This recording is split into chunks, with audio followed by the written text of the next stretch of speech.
سه تا نماز زندگی انسان را تغییر میدهه. سبحان الله. اول نماز تهجد هست، نمازی که در سیوم حصه شب ادا می شود.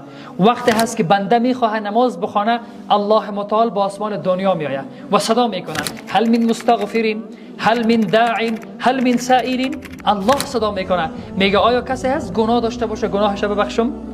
آیا کسی هست که مشکلی داشته باشه مشکلش حل بکنم؟ سبحان الله. آیا کسی هست که سوالی داشته باشه ما برش حل بکنم؟ الله صدا می کند. خاص میگه لایق شأن خودش است، با آسمان دنیا می آید، به خاطر من و تو می آید.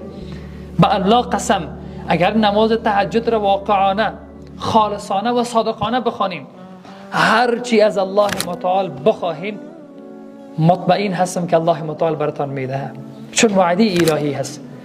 دومین نمازی که زندگی انسان را تغییر میدهه نماز توبه هست که تمام گناه های انسان را الله میبخشه.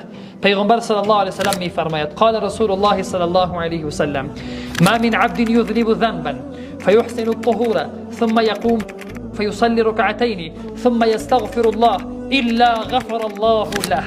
الله اکبر.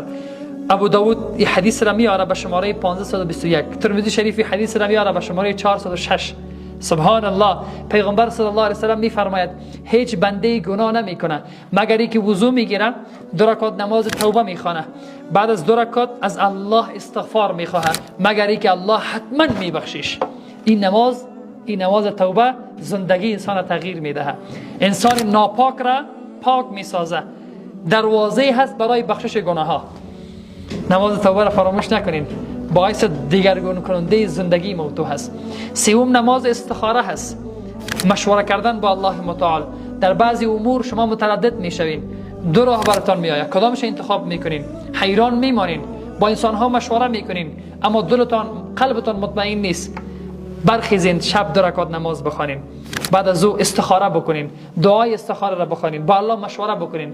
یا الله اگر این کار به خیرم است برام نصیب بکن، اگر به بدیم است برام نصیب نکن. بعدا الله متعال زندگیت را متحول میسازه، راه درست برات نشان میده. این 3 نوع نماز هست که زندگی انسان را کاملا تغییر میده. ان شاء الله عزیزایی که صدای مرا دارن و عزیزایی که در اینجا هستن، ان شاء الله که این 3 نوع نماز را در زندگیشان فراموش نکنن.